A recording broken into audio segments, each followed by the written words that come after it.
Ladies and gentlemen, welcome to another episode of Only Football. My name is still Kyle, and we're going to be going over something that I find exciting. Okay. As a Bronco fan, and don't worry, this isn't going to be an entire episode about the Broncos, but as a fan of the Denver Broncos, I got to say, this specific topic excites me more than any other topic.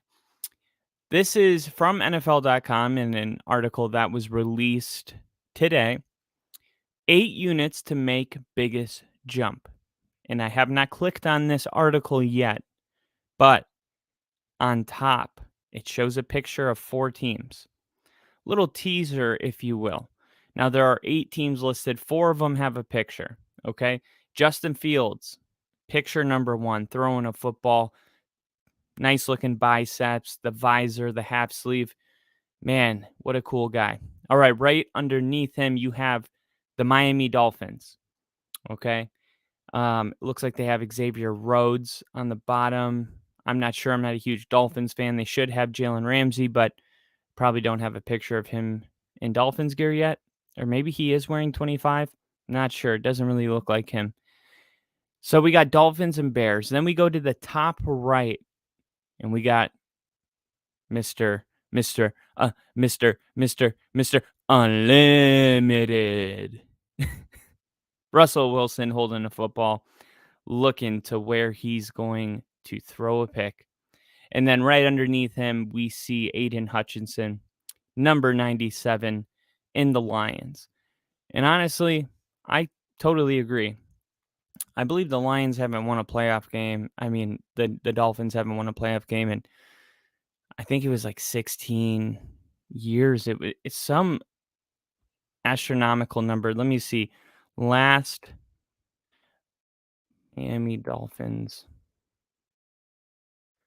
playoff win. 2001 season? That can't be right.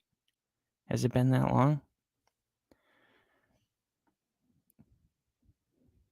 When was the last Miami Dolphins playoff win? And it was the 1990s. The Dolphins made the playoffs. In the 90s, the Dolphins made the playoffs 7 times. Although Dan Marino's career came to an end following the 99 season. Wow. Now, I didn't know this, and for all the people under 30, you probably didn't either. We know Dan Marino was good. We know he didn't win a playoff game. A Super Bowl ring. We know he's still a Hall of Famer, and if you lived in Miami for an extended period of time like I did, you know that Dan Marino is the man. I believe he is in Ace Ventura. He's the man, right? Best Dolphins quarterback of all time. But did you know that Dan Marino's career came to an end following a playoff loss? Not just any playoff loss. A lot of careers end in a playoff loss. Brett Favre, the list goes on and on. Okay. Well, it was the worst loss in postseason history. It was a 62-7 loss to the Jacksonville Jaguars. I don't know what's worse, losing 62-7 or losing 62-7 to the Jaguars. I know at this time they weren't necessarily a terrible team.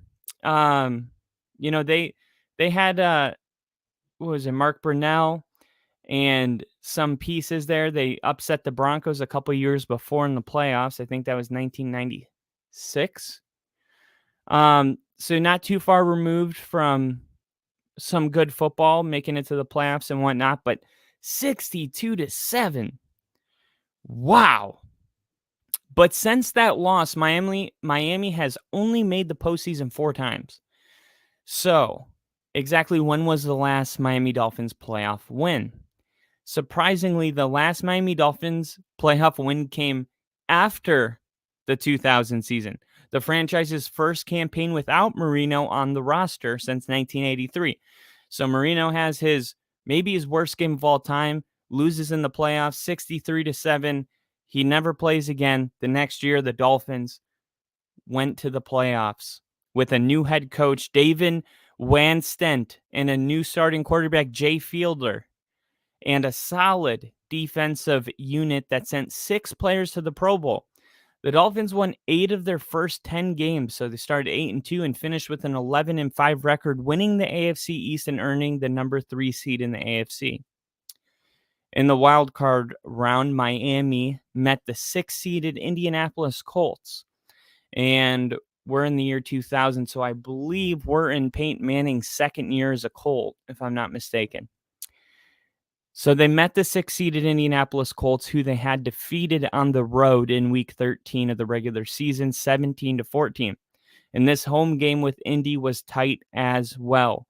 The Colts took a 14-0 lead into halftime and held a 17-10 lead late in the fourth quarter. But the Dolphins tied the game at 17 with all of just 34 seconds remaining when Jay Fielder and Jed Weaver connected for a 9-yard score, sending the game into overtime.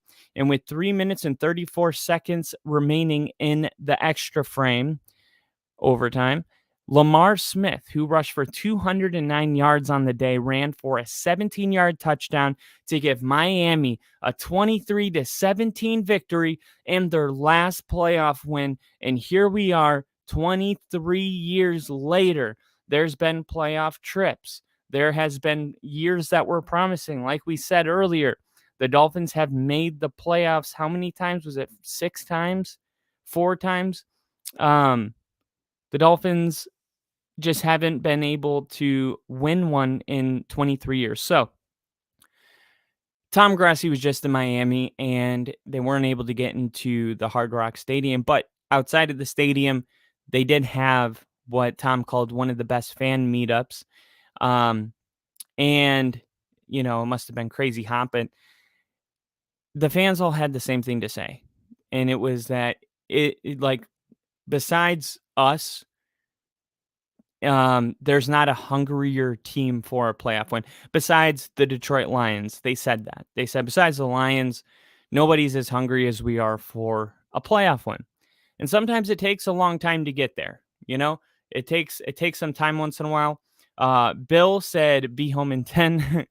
had to bail out of work. Sometimes it's like that. So I mean, you get teams that are desperate for a win, but then you got 23-year desperate. I do think it can get lost on us sometimes when you have made the playoffs. Let's say every 4 years you make the playoffs. That kind of desperation meter settles down just by being in the playoffs, right? As long as you have a ticket, it's kind of like, okay, the fans can relax. Like, at least we felt like we had a chance. There's nothing worse than November coming and that you are not going to go into the playoffs. There's nothing worse than being in October and knowing that you're not going to make the playoffs, that this team is just not good enough. They're not going to cut it.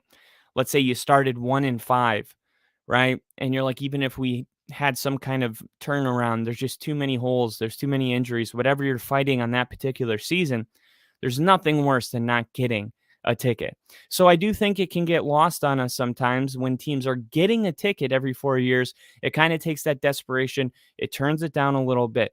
But if you're a Dolphins fan, you can throw that out of the window, because if you go 23 years without winning a playoff game, that all of a sudden becomes more important than the fact that you went to the playoffs every 4 years or however many it was, right? And they did mention the Lions. They said the Lions might be the only team hungrier who haven't won a playoff game since, I believe, Barry Sanders played for the Lions. Or maybe it was when Barry Sanders retired from the Lions. Hey, it's been a long-ass time. That's what we're really trying to say here. So it is kind of nice seeing that the Lions are on this list along with the Dolphins. And if you've been following my kind of sneak projections, haven't gone through and delivered them, I'm waiting for somebody important to me to arrive so we can do it together. But it is no secret that I do believe if Tua stays healthy, the Dolphins will win their division. I'm talking about a division with Buffalo and New York in it. And I'm very reluctant to do that because in most of my lifetime, the Dolphins have never given me a reason to believe in them. But now they have Vic Fangio. They have the best defensive coordinator in the game. They got Bradley Chubb last year to an already pretty good defense. Um, I mean, they added Jalen Ramsey. Like, this defense is going to be good. And they might also have the best offense in the NFL. Um, they might look very similar to how Buffalo looked last year, right? And it would be a shame if they were to, not win a playoff game again. I know Buffalo was able to, um, beat the Dolphins barely, but could you imagine if Tua was in that game and they had their offense rolling? I really think the Dolphins could have won that game. And you look at what's going on in Buffalo right now. I don't know if you heard today, but Sean McDermott and the general manager have been extended to the 2027 season. And I really think that's the ownership. This whole thing with Stephon Diggs, we haven't made a big deal about it, but I do think it is kind of a big deal because when like right before training camp starts, you get the Bills owner coming out saying, "We're extending." You know what he's really saying is like, "Hey, whether you like it or not, these guys are probably going to be here longer than you are, Stephon Diggs. So you can either, get along or go along, whatever the phrase is, but you're not going to we've seen it before. We've actually seen players have more power than coaches. And we've seen players try to get rid of their coaches. And we've seen it work. So this is the Bills ownership kind of putting, their foot down, I believe, on all of the things going on that we aren't really able to name because they're being protected so closely. But Buffalo just doesn't seem like they're, thriving right now. Like Tua's doing jujitsu right now, so he can learn how to properly fall, to try to stop, the concussions and things like that. Mike McDaniel's just kind of a fun coach, but he's also very smart, maybe a genius. We're not sure yet. He definitely acts like one. Geniuses all kind of have that kind of weird personality, but some, you still want them to be your friend and you crave their approval because they just are going to say it how it is and not really care. And it's almost like he has analogies for a lot of things. He's like your typical, young coach. I mean, he's just a cool dude. I just think Miami's got really good vibes right now, and Buffalo is just putting dirt on a lot of things. Hey, let's just extend the two to 2027. It's like, let's just keep forcing, let's just try to power our way out of this situation. Whatever's going on in Buffalo, like, they have the team to win the Super Bowl. And I've said that earlier this season when I thought, how ridiculous is it that we crown them champions and then they win a playoff game, they lose their second one in pretty bad fashion, an embarrassing loss to the Bengals at home, right? A year that all of those, however many 60 plus thousand fans thought that they were going to the Super Bowl. And now we're like not even really talking about them anymore. And it's like in any moment, they could just become the Bills again, right? It's like for most of the season, they had a top 5 defense and a top 5 offense. That's very good. Like you will probably go to the Super Bowl with that if you don't fall apart in the playoffs. So I'm not really pulling back on Buffalo the way a lot of people are. I do think what concerns me the most about them is not the players, it's not even the coaching, but it's the chemistry of the team. There does seem to be some friction with that team, and I think they got to work that out. But man, that is going to be a really good division, and this might be Miami's year. And we're talking about the Lions here too. I mean, the Lions are in an NFC North now that has no Brett Favre, no Aaron Rodgers. There's a new guy. We don't really know what he is yet.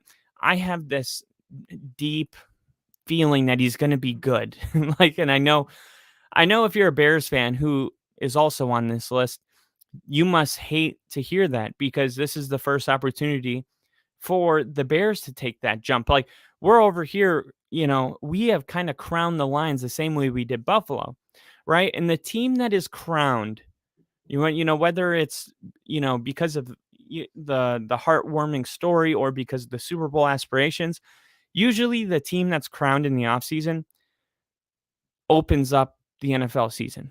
Last year it was Buffalo. This year, the the the uh the team there's a term for it. I keep forgetting it. Not the doll. The NFL's loved team, the one that can do no wrong, is the Lions. The Lions are the team right now, and they're going to open up against the Chiefs, right? So we are going to kind of have a good measuring stick right away. But I feel like Chicago's here too, saying, "Wait a minute, we're the ones that already know that we have a quarterback that could be a top 5 quarterback. This is a guy that broke Lamar Jackson's single season rushing um, yard game against the Dolphins last year. We saw, we saw the potential there. Like we saw enough from Justin Fields last year to be like, this guy could be the leader that takes Chicago. This is the best quarterback Chicago might have ever had in the history of their franchise. And let's not, just walk away from that lightly. That's worth stopping and evaluating. Like, wait, we like Jared Goff. I'm actually feel like Jared Goff was pretty disrespected, especially you got this team drafting. I loved Hendon Hooker, by the way. I think Hendon Hooker might be the best quarterback in this draft class. But I mean, you go out there and you have the kind of year that you had last year, and then they draft a quarterback.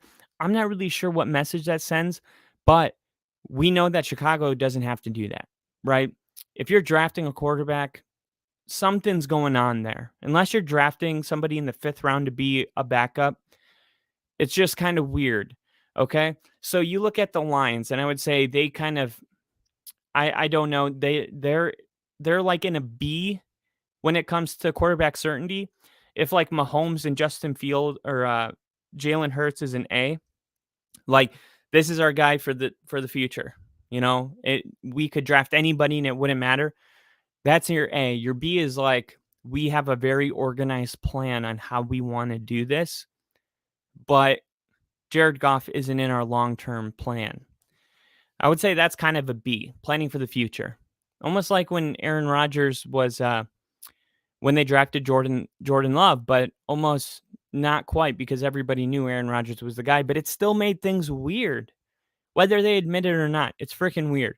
Look at Ben Roethlisberger talking about Kenny Pickett being drafted. Now that it's been enough time where he can be honest about, that kind of stuff in the air. He's like, I didn't want the guy to be good. Look, these are competitors, man. Justin Fields is the Bears guy. So you can make an argument there's more quarterback certainty in Chicago than there is in Detroit right now. And that's the league's most important position. So before everybody just, gets all, let me put all my chips in the middle of the table about the Detroit Lions.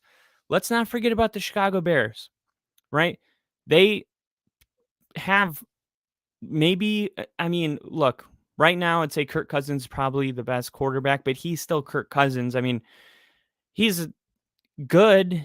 I don't know if I'm going to say he's great. He'll win you 10 games, in a year where the ball bounces your way over and over and over. He'll win you 12, but Justin Fields has the potential to be one of the best quarterbacks in the league. Kirk Cousins doesn't have that at this point in his career. So, sure, I would, for one game, I guess, I can't even get myself to say that. If I had to start one quarterback for one game out of this entire division, I would take Justin Fields. Okay. So I say all that to say we may need to remember that. And I bet for the Bears is the perfect place to be. We don't know what the Lions are going to be like with expectations. We haven't seen them, play with expectations in my entire lifetime. So we're going to see what they're made out of. We're going to find out week 1, right? You want to be the NFL's darling? Well, you're going to play the Chiefs week 1.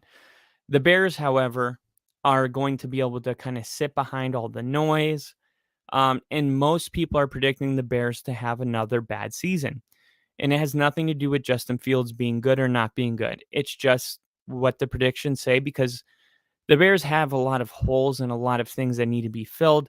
That's what the experts say. I like Darnell Mooney. I like the acquisition of DJ Moore. I like a lot of things that Chicago's done, but most importantly, they have a franchise quarterback. So that's what I believe in more than anything. You could take the worst roster in the NFL. But if you have a franchise quarterback, specifically one that can run with the football the way Justin Fields can, these guys have a way of willing their team to victory, whether they have to run for 150 yards or, they have to they get lucky enough where they can have a good throwing game. These quarterbacks that are dual threats, they can will their team to victory in a way that pocket passers can't. Um, Pocket passers have to rely on a lot of external factors to have a good game. Dual threat quarterbacks can just make it happen. So I don't know. I see the Bears and the Lions on this list, and I think that is going to be an interesting battle. And like I said, I'm still higher than most on Jordan Love. It's not the sexiest division when you talk about, the Jets and the Bills and the Dolphins. And then you even talk about, the Cowboys and the Giants and the Eagles, and the AFC West is going to be a lot of fun. Justin Herbert, Russell Wilson with Sean Payton, and then Patrick Mahomes. I mean, there's a lot of really fun divisions to watch. Don't sleep on the NFC North. The Packers, the Bears, the Vikings, and the Lions are going to be in a bloodbath to take the place of the Packers, to take that reigning champ position, to take the number one seed in the NFC North. Now, the Packers also have that similar battle, but it's to not lose it because they lost a player. It's a lot of pressure for Jordan Love. And I think what you're going to get is a lot of amazing football games in the NFC North, whether it's the Lions and the Bears, or the Bears and the Packers, or the Bears and the Vikings. I just think the NFC North is going to be an underrated blast this year. So those are the four pictures. Let's click on the article and see what it says here. Um, Offenses. Okay, now let me remind you, the four offenses and four defenses that will make the biggest jump this fall. So this wasn't necessarily just about teams, although I made it like that. Let's get into what the article actually says.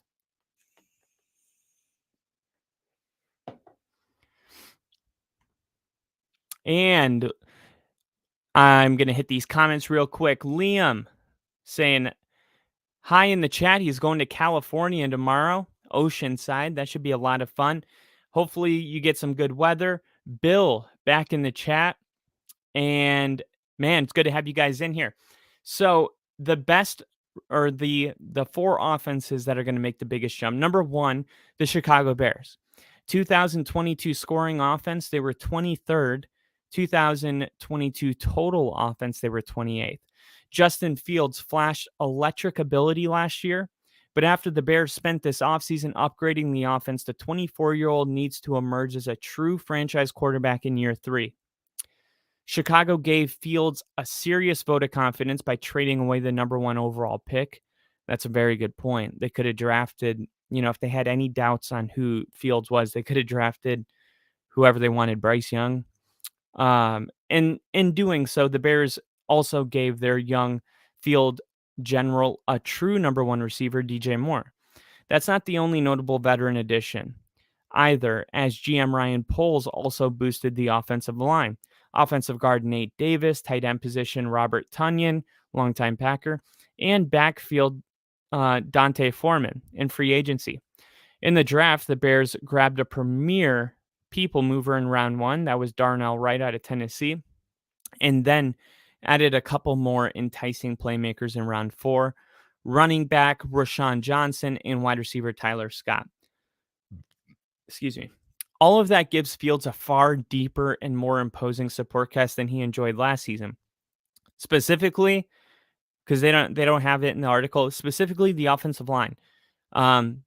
The Justin Fields and Russell Wilson were tied for the most sacks last year. So if the only thing the Bears did was solidify the offensive line, I think you would see a major jump. Like, people have this thing with Justin Fields where, and I said it too, when you watch the film, it's almost like there's imaginary people coming after him.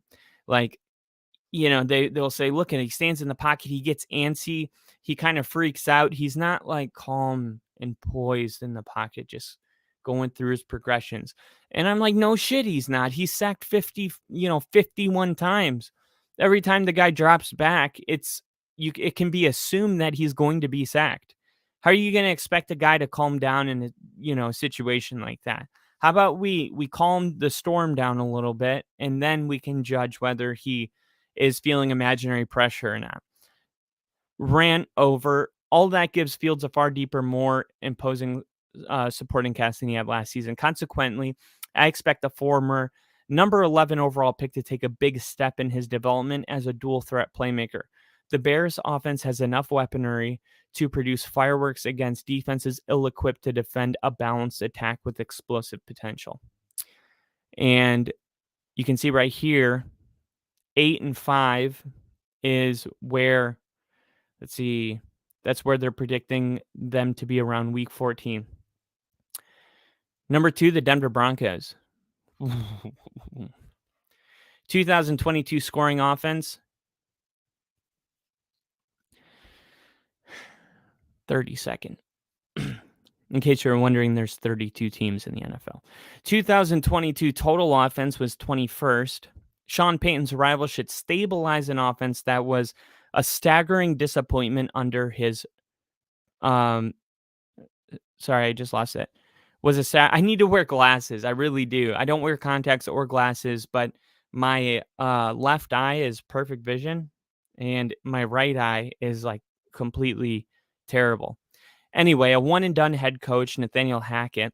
Um, Peyton has directed some of the league's top offenses over the past 2 decades. Obviously, New Orleans had plenty of great offenses, utilizing a variety of concepts and personal groupings to create mismatches all over the field. As a masterful play designer with ample experience in the most out of an aging quarterback, Peyton can alleviate Russell Wilson's issues through clever scheming and superb game management.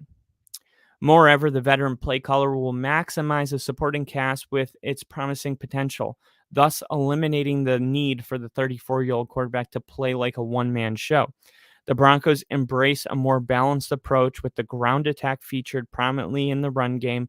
The Super Bowl winning head coach's immediate imprint on the unit could help Denver reemerge as a playoff contender this season. Let's go!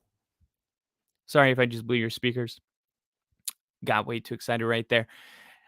The New York Jets, no surprise to anyone, the Aaron Rodgers experience. Let's hit the numbers. 2022 scoring offense, 29th. That's pretty bad. Man, and they were in the same boat as Denver where their defense was very good, but 29th. 2022 total offense was 25th. Okay.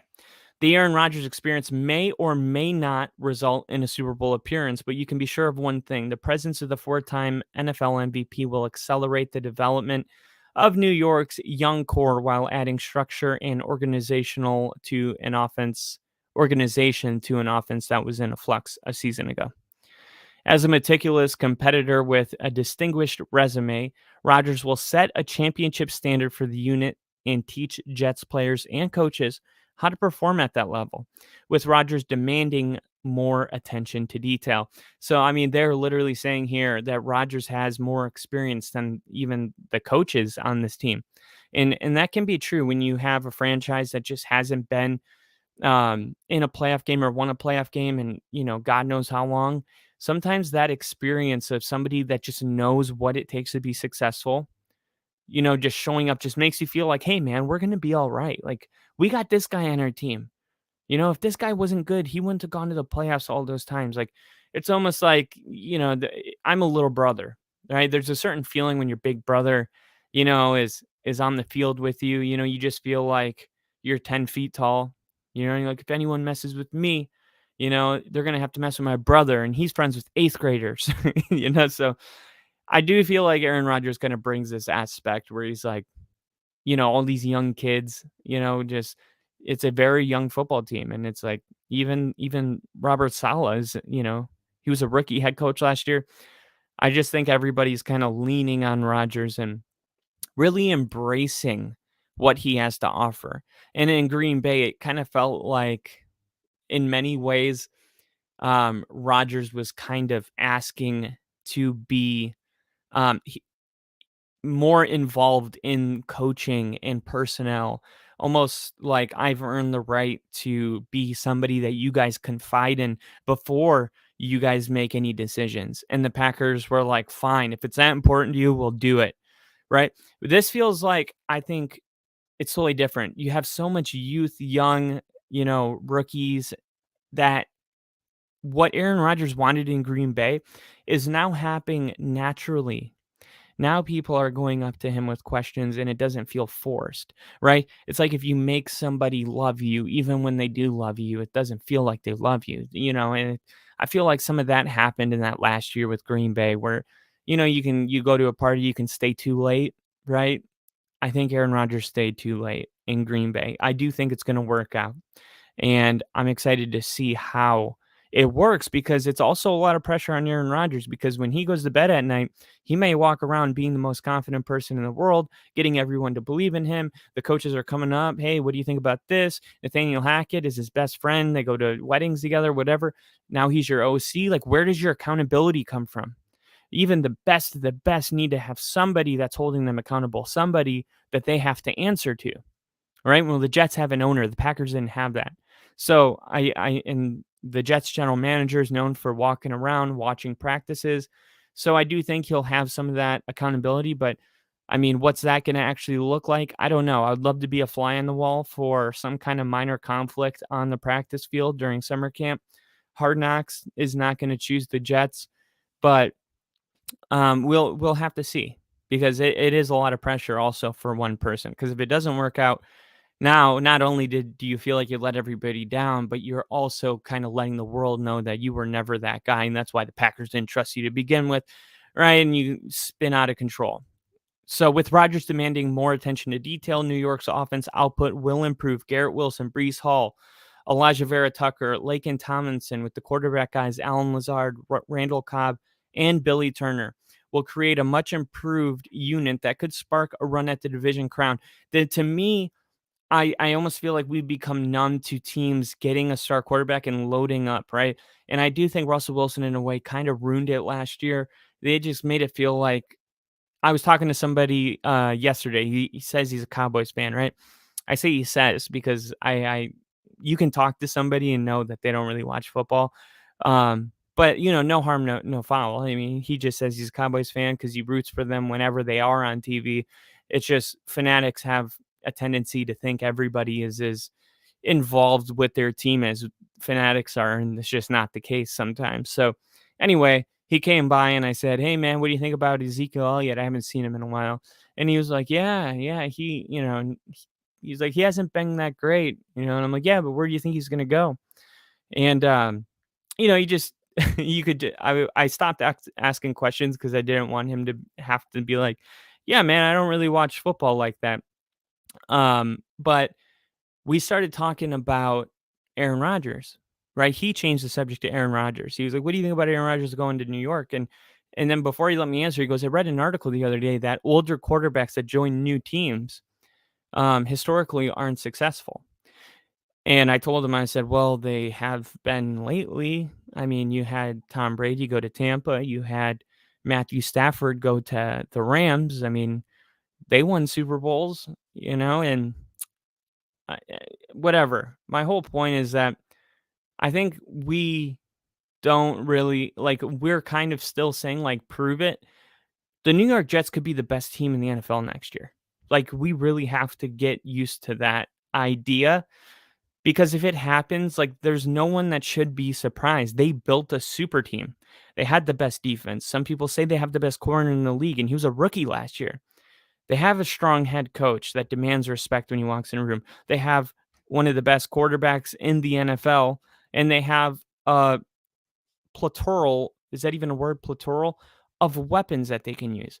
If this thing actually clicks, I mean, with Nathaniel Hackett, look, don't ask me to put my hopes in a basket that Nathaniel Hackett is holding. I'm not going to do it because I don't trust him as a head coach, but he's not a head coach. He's an OC. But this thing, if it does work, I mean, this could be a miraculous year for the Jets. So, I mean, out of all these teams so far, I think the Jets are definitely going to make the biggest jump. Um, they were 29th in scoring last year. It's they're not going to be in the 20s this year. So good on that. Uh, Pittsburgh Steelers. This is kind of an interesting pick. Here's total scoring offense was 26th and 22, and total offense was 23rd in 22. As Kenny Pickett settles into his role as a QB1 following a solid, if unspectacular, rookie campaign, Pittsburgh offense should take a significant leap forward. Flanked by a well rounded skill position group that includes Deontay Johnson, George Pickens, Allen Robinson, Pat Freiermuth, and Najee Harris. Pickett should play with more confidence and command in year two. Consequently, the Steelers had the potential to attack with an aerial circus that creates and exploits mismatches. Also, the team's continued upgrading of the offensive line, see free agent guard Isaac Samuelo, and first round tackle Broderick Jones, as well as third round selection mammoth tight end Darnell Washington, will enable offensive coordinator Matt Canada to lean on the punishing rushing attack that overpowers opponents. This is a very good point. The Steelers could be good this year. I think the Steelers, there's a scenario where they could be better than the Ravens, even with Lamar Jackson and all those weapons that they have right now, because Kenny Pickett had a pretty good rookie season. Now, even the quarterbacks that, really surprise you, a lot of them have a big jump in year two. Like all we've seen is a rookie year, and that was supposedly a down year. And the team was still playing for the playoffs in week 18. Now you've added, they had a spectacular draft, a very good draft. Kenny Pickett going into year two, he seems like the real deal. He does seem like he belongs at the position. And that was the whole point when they benched Trubisky week 4 or whatever it was and threw Kenny Pickett out there. It wasn't so that the Steelers could win the Super Bowl. It was so that at the end of the year, they could decide, hey, is Kenny Pickett going to be our starting quarterback or do we draft another one? And we all saw enough out of Kenny Pickett where we knew that he was going to be the quarterback this year. They had a winning record. They went 9-8. They have improved and upgraded, and the Steelers are probably going to make a big jump in this next year. Now, in a tough division, what does that look like? You have the Cleveland Browns. Deshaun Watson's supposed to be playing at a high level, and the Bengals aren't going anywhere. Really, the Ravens are probably the biggest. The Ravens, Steelers, and the Browns. That is going to be really interesting. Now, this is an old school smash mouth rivalry. You think of the Steelers with Ed Reed and the Troy Polamalu. I'm trying to think what was his name. His son was just drafted out of Penn State, cornerback. What was his name? Oh, that's going to bother me. It's going to drive me crazy. Porter. Michael Porter Jr. That sounds right. But anyway, you think about that historical rivalry. I think this is going to be a very good rivalry type year.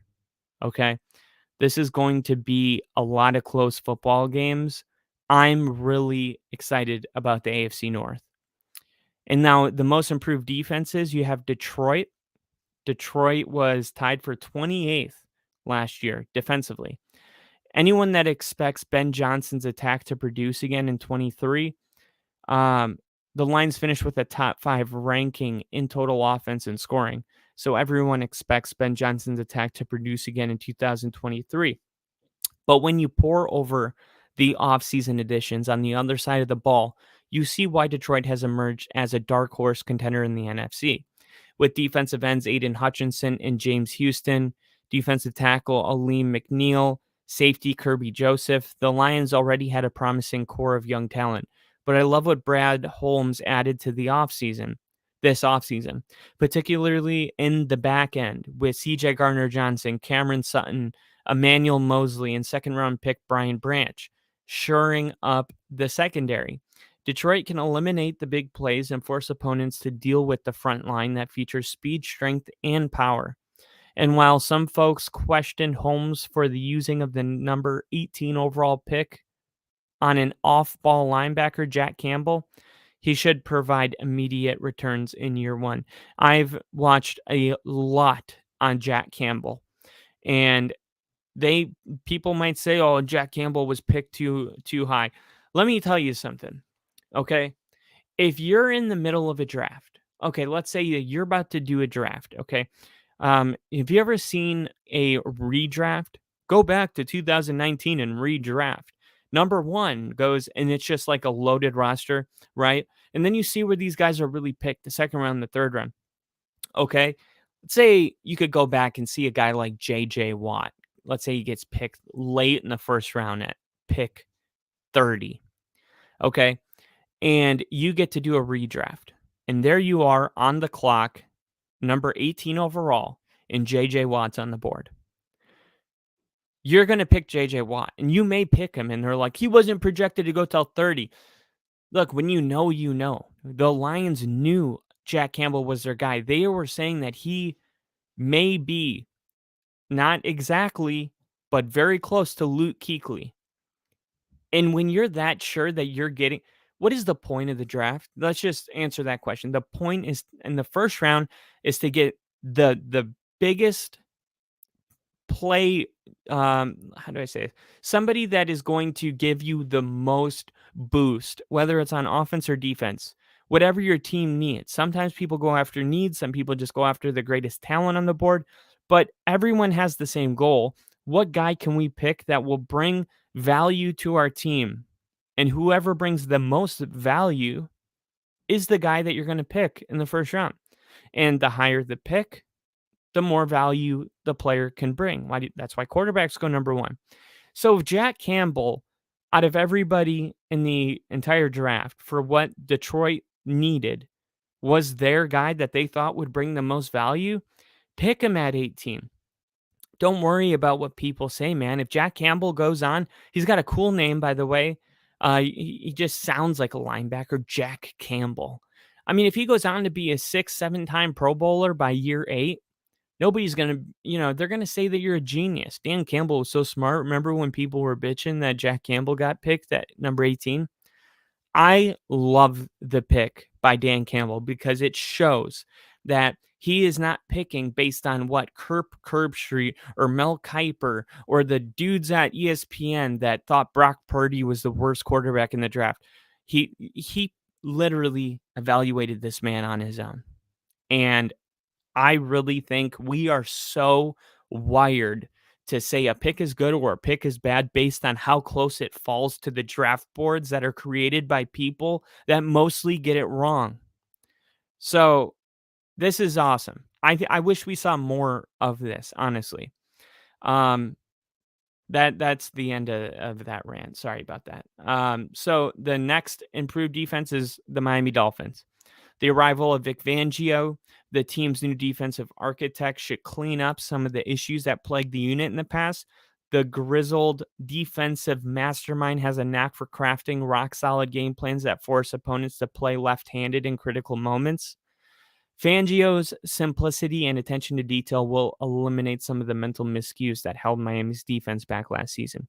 In addition, the chemistry and connection between the defensive leader and the bevy of blue chip players, Bradley Chubb, Christian Wilkins, Jalen Phillips, Xavier Howard, Javon Holland, and Jalen Ramsey, should result in more consistent production from a unit that is as talented as any defense in the league. Last year, Miami was 18th in total defense, 24th in scoring defense. That they're going to make a huge jump. In this next one, Minnesota Vikings, I can tell you right away, it's because of their defensive coordinator. So you do have 2 of the 4 teams that were picked for defensive boost got picked because they, or no, the second team is Seattle, and Seattle didn't change their defense coordinator. So Miami and Minnesota, yeah, so it's still 2 of the 4.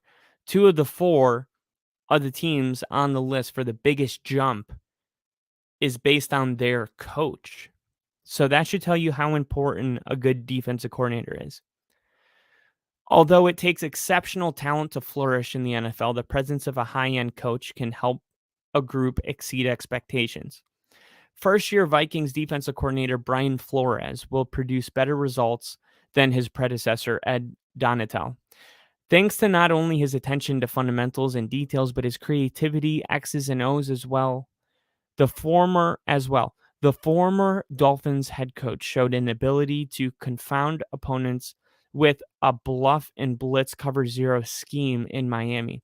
And I expect him to utilize some of those same tactics to help the Vikings defuse the high powered offenses around the league. Coach Flo will transform a group lacking in star power into a disruptive force that creates chaos with blitzes and simulated pressures. As Flores works his magic, the brilliant defensive strategist could quickly reemerge as a head coach candidate, having directed an impressive turnaround in short order. And this is the case with all coaches. I really believe this. Last year, when Sean Payton was working at Fox with Colin Cowherd and the Denver Broncos were supposed to potentially make it to the Super Bowl because of how good they were going to be now. We were only a quarterback away. Now we get Russell Wilson. I can only imagine that when you're watching such poor coaching, right? And then the team is, won 5 games in the entire season. You got to be sitting in your office being like, this team has talent. All they're missing is coaching. Okay. Now, I always had this gut feeling that Sean Payton was going to take the job. And it wasn't because he loves the Broncos or it wasn't because he likes Russell Wilson. I thought any coach would take this job. Now, the media pushed a way different narrative. They made the job in Denver seem unattractive. I knew better than that. I said any coach would love this job because anybody, I'm telling you, I could put a collared shirt on with a visor and I could coach this team better than they were coached last year. And if you do that, you will have better results and you will look like a hero. But you don't need to be a hero. All you need to do is not screw it up, right? And that's what Nathaniel Hackett did. He was given a really good team, and they basically said, "Just don't f this up." And he was like, "Oh, I'm gonna f it up. I'm gonna push the red button." Like Sean Payton is gonna look even. I mean, as far as legacy goes, everybody at Sean Payton's age that loves what he does, they care about legacy. It is important. Sean Payton is now going to be credited for turning around a football team that never needed to be turned around. They were just coached poorly. And now they're going to look at Sean Payton and be like, that guy is a freaking genius. And I believe that there's probably 15 to 20 coaches that could come in and turn this team into a playoff team. And Sean Payton can do it better than all of them. So I'm glad he's our coach. But Brian Flores had the same decision to make. Like when he decided Minnesota, right? They decide a place based on how they were last year, how much effort it will take to get them to a top 10 unit, because then they can add that on their resume.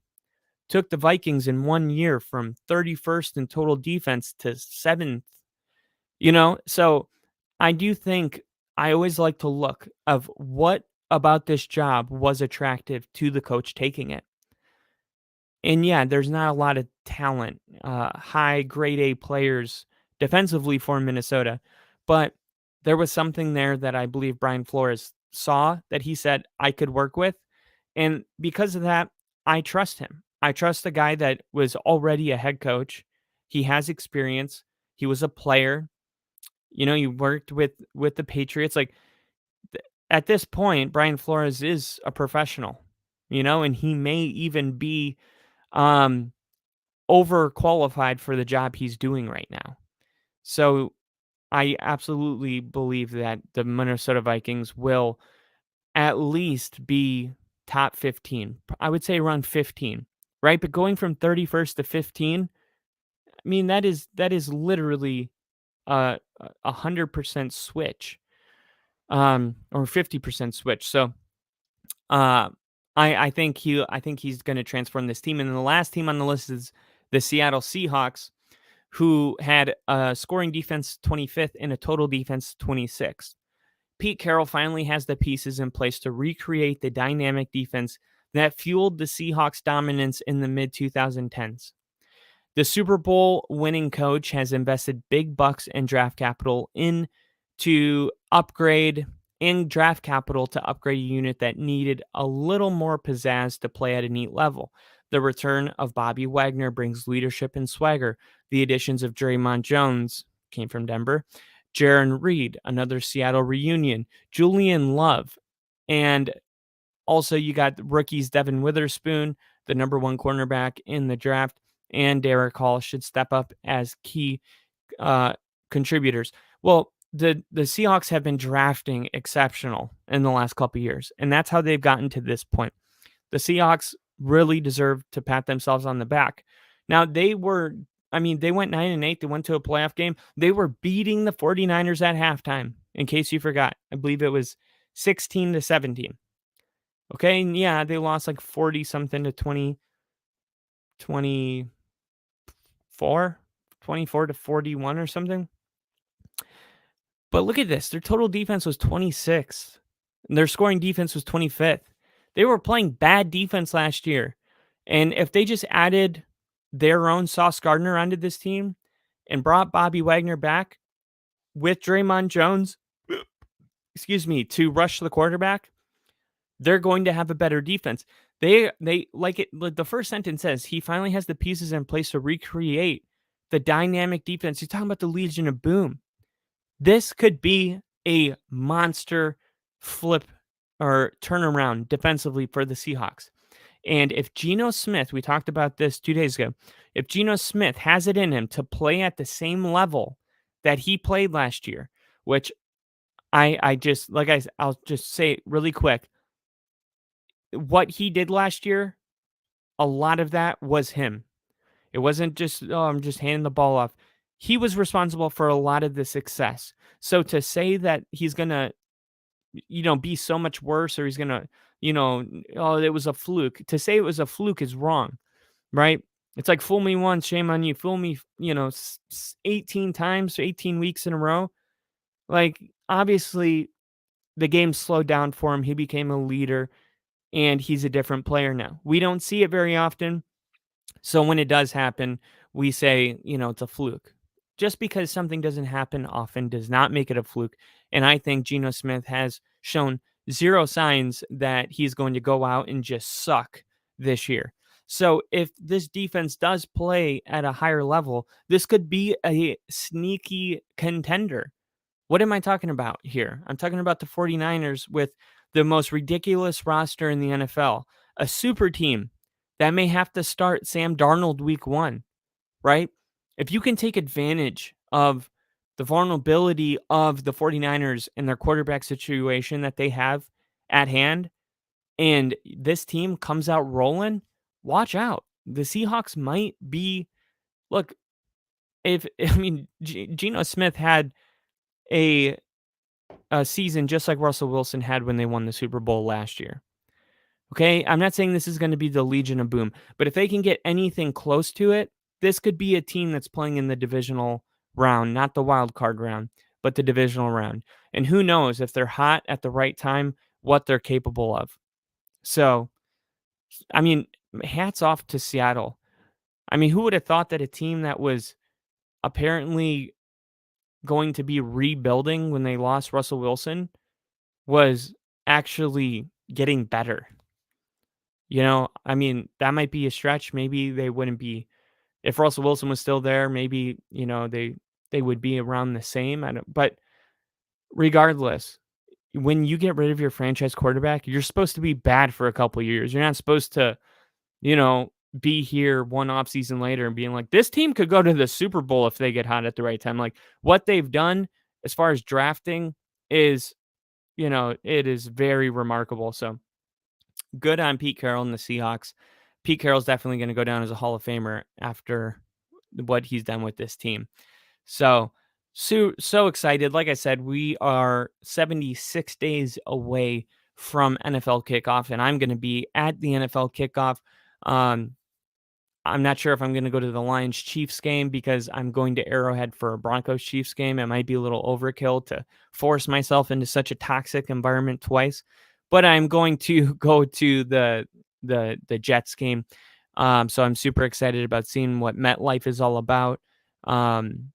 I always find stadiums that share a stadium, I find it really interesting. I always feel like I wonder, who feels like they really own the stadium. Oh, this is our stadium. Oh, this is ours. It's like, well, I want to kind of get a feel on really like the fan base because I was watching Tom Grassi's episode in New York, and one of the things he mentioned was that it was one of the perfect places to have a split fan base in a stadium because of the diversity of New York, you know?